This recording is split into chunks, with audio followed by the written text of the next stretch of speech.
ആയില്ലേ നാടൻ മരുന്നും ആവി വളരൊക്കെ ആയിട്ട് നമുക്ക് ഡോക്ടറെ കണ്ടുപിടിച്ചാൽ. ഓ, ഡോക്ടറെ കണ്ട അയാൾ 100 കൂട്ടം മരുന്ന് എഴുതി തരും.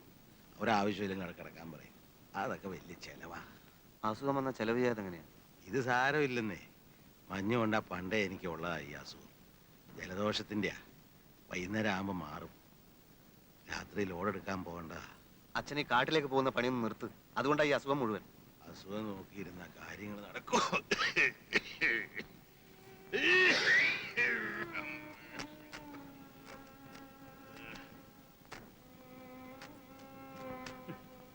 ഇതൊക്കെ ആരെ കാണിക്കാനാണ് നിന്റെ വിചാരം?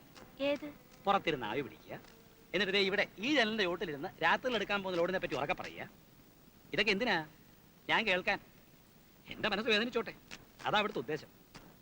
പക്ഷെ എനിക്കുണ്ടല്ലോ, ഞാൻ നോക്കിയേ, ഒരു വിഷമം തോന്നി.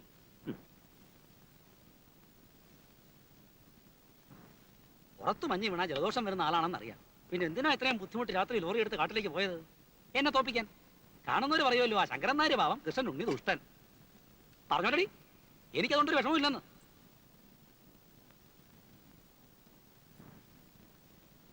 അല്ല, രാമമ്പാലം കിടന്ന് കഷ്ടപ്പെടുന്ന എന്തിനാ? ഞാൻ പറഞ്ഞിട്ടാണോ? പറയാനുള്ളത് എന്ത് ഞാൻ മോത്തോയെ പറയും. അന്നും അത്രേ നടന്നിട്ടുള്ളൂ.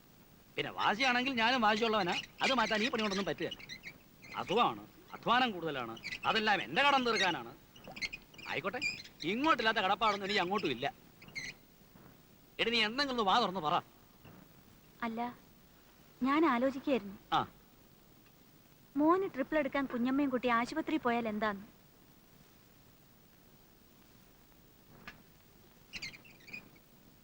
വിശക്കനുണ്ടല്ലേ?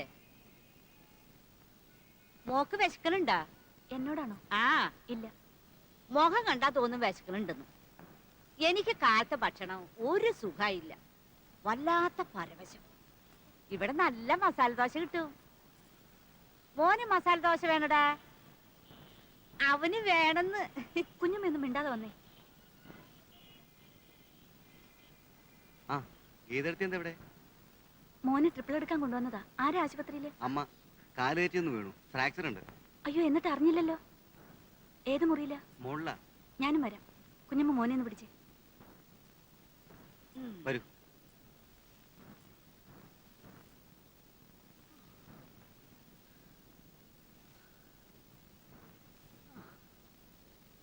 വേണ്ട വേണ്ട, എണീക്കണ്ട. ഞാൻ മോനെ ട്രിപ്പിൾ എടുക്കാൻ വന്നപ്പോഴാ ശിവനെ കണ്ടത്. ഇപ്പൊ എങ്ങനെയുണ്ട്? ഓ, മേലാകെ വേദനയാ. കുറെ നാളത്തേക്ക് മേലണെങ്കിൽ ഒന്നും ചെയ്യാൻ പാടില്ലെന്നാ ഡോക്ടർ പറഞ്ഞിരിക്കുന്നത്. കംപ്ലീറ്റ് റെസ്റ്റ് എടുക്കണം. രമേത് അറിഞ്ഞ ഓടിയെത്തും. അവൾ എപ്പോഴും പറയും അമ്മയുടെ കാര്യം. അവള് വരില്ല. അവളെ ഞാൻ അത്ര വെറുപ്പിച്ചിട്ടുണ്ട്. അതൊന്നും സാരമില്ല. രമ ഇപ്പോഴും കുട്ടികളെ പോലെയാ. പറയുന്ന സമയത്തേ ഉള്ളൂ, മനസ്സിലൊന്നുമില്ല. ശിവനോട് ഒറ്റയ്ക്ക് നിന്നാൽ എങ്ങനെയാ? പോയി രമയെ വിളിച്ചോണ്ട് വാ. ഞാൻ പറഞ്ഞതാ അവനോട്, കേക്കണ്ടേ? അത് പിന്നെ വേറെ പ്രശ്നമൊന്നും ഉണ്ടായിട്ടില്ല എടുത്തി. എന്നോട് ചോദിക്കാതെ അവൾ ഇറങ്ങിപ്പോയത്. ഇപ്പൊ ഞാൻ തിരിച്ചു വിളിക്കാൻ ചെന്നാൽ അവൾ വിചാരിക്കും അവള് ജയിച്ചു എന്ന്. അത് പിന്നെയും പ്രശ്നങ്ങൾ ഉണ്ടാക്കിയെന്ന് വരും. അവൾക്ക് ഇഷ്ടമുണ്ടെങ്കിൽ തിരിച്ചു വന്നോട്ടെ, എനിക്ക് വേറെ വിരോധമൊന്നുമില്ല.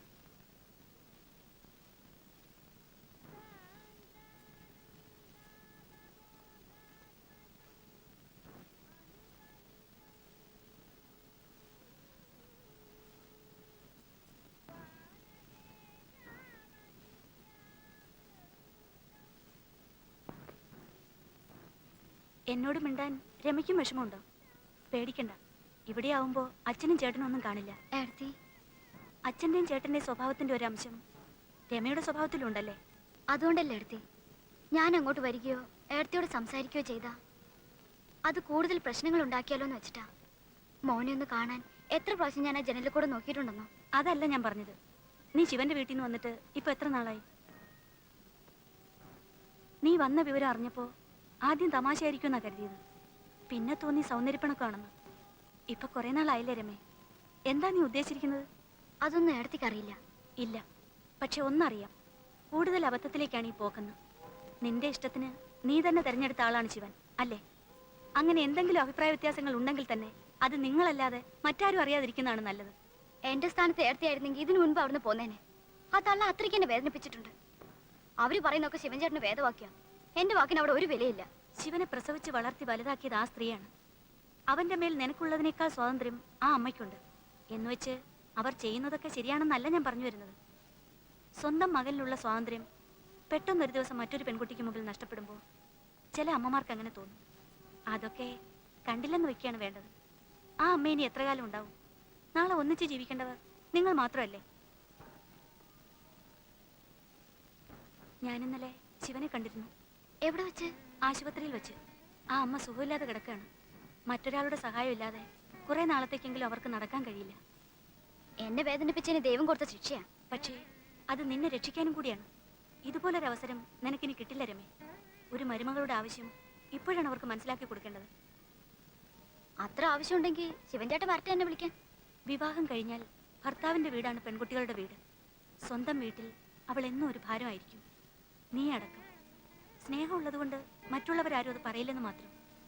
ആരും വിളിക്കാതെ തന്നെ നീ തിരിച്ചു ചെല്ലണം. അവർക്കൊരാപത്ത് വരുമ്പോൾ നീ മാത്രമേ ഉണ്ടാവൂന്ന് അവർ മനസ്സിലാക്കണം. നോക്ക്, നിനക്ക് നല്ലത് വരണമെന്ന് ആശ കൊണ്ടാ ഏട്ടത്തി ഇങ്ങനെ നിർബന്ധിക്കുന്നത്. രമേ, വേണ്ടെന്ന് വെക്കാൻ എളുപ്പമാണ്. പക്ഷേ കൈവിട്ടു പോകുന്നൊന്നും പിന്നീട് തിരിച്ചെടുക്കാൻ കഴിഞ്ഞെന്ന് വരില്ല.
അയ്യോ, എനിക്ക് വയറ് കഴിച്ചിട്ട് വയ്യേ.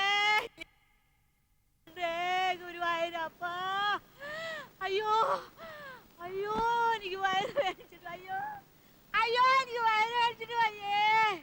അയ്യോ എന്റെ ഗുരുവായൂരപ്പ. കുഞ്ഞമ്മ കരയാതിരിക്കും.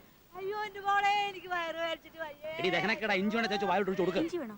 ഇഞ്ചി വേണ്ട, എനിക്ക് സാധാരണ വരാറുള്ളതാ. അയ്യോ അയ്യോ, നിങ്ങളത് പോയി ഡോക്ടറെ വിളിച്ചിട്ട് വരികേ. ഒരു ഡോക്ടറുടെ ആവശ്യമില്ലെന്ന്. ഇത് കണ്ടില്ലേ, വേഗം വിളിച്ചോണ്ട് വാ.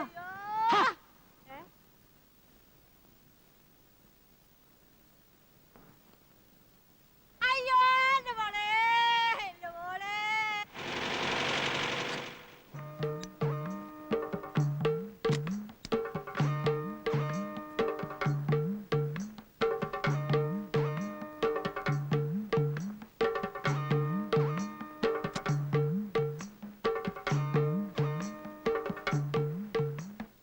ഡോക്ടർ വന്നാ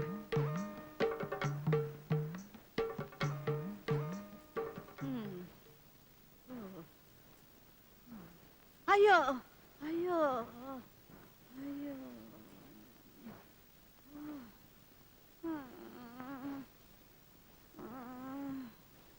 എന്റെ ഗുരുവായൂരപ്പ.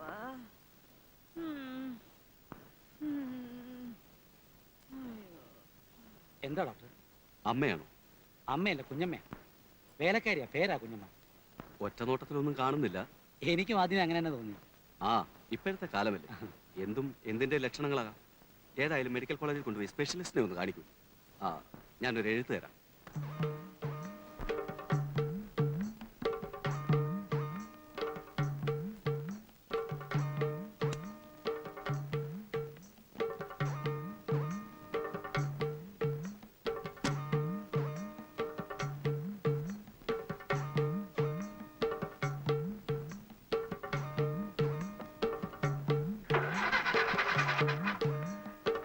സാറേ, ഓ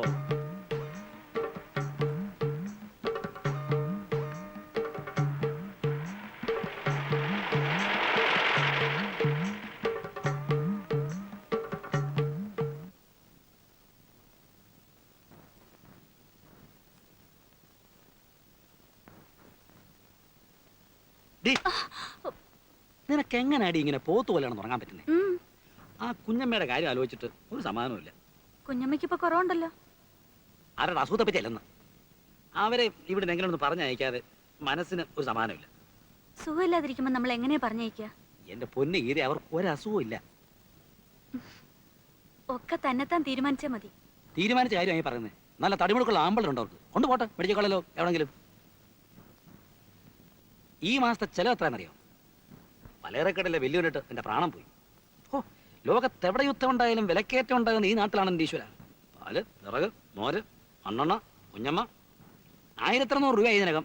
ഇനിയും കിടക്കുന്ന മാസം തീരാൻ ബാക്കി. നേരത്തെ വീട്ടു ചെലവിന് മാസം തോറും നമ്മള് 1000 രൂപയല്ലേ കൊടുത്തോണ്ടിരുന്നത്?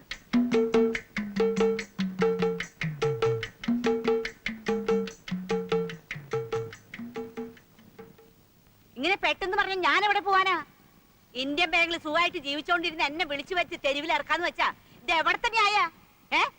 ഓ, ആ സദാശിവമ്പിള്ള സാറിന് പണ്ടേ എന്നോട് വിരോധം. പക്ഷെ ഈ കൊലച്ചത് നീ വിചാരിച്ചില്ലടി. നിങ്ങൾ ഇറങ്ങിയൊന്ന് അന്വേഷിക്കണ്ടേ കുഞ്ഞമ്മേ? നിങ്ങളെപ്പോലുള്ളവർക്ക് നല്ല ഡിമാൻഡുള്ള സമയമായിപ്പോ. ഞാനൊരു കാര്യം പറയട്ടെ. ആ.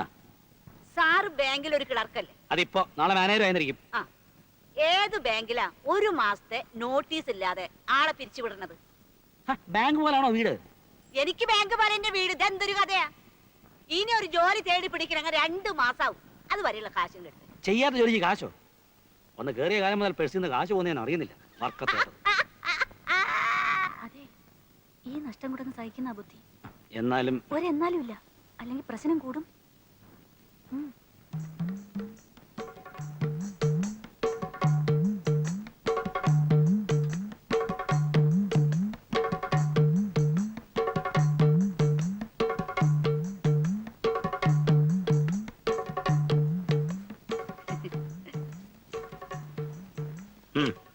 ഒരു കാലത്ത് സാറിന് ഞാൻ മറക്കില്ല.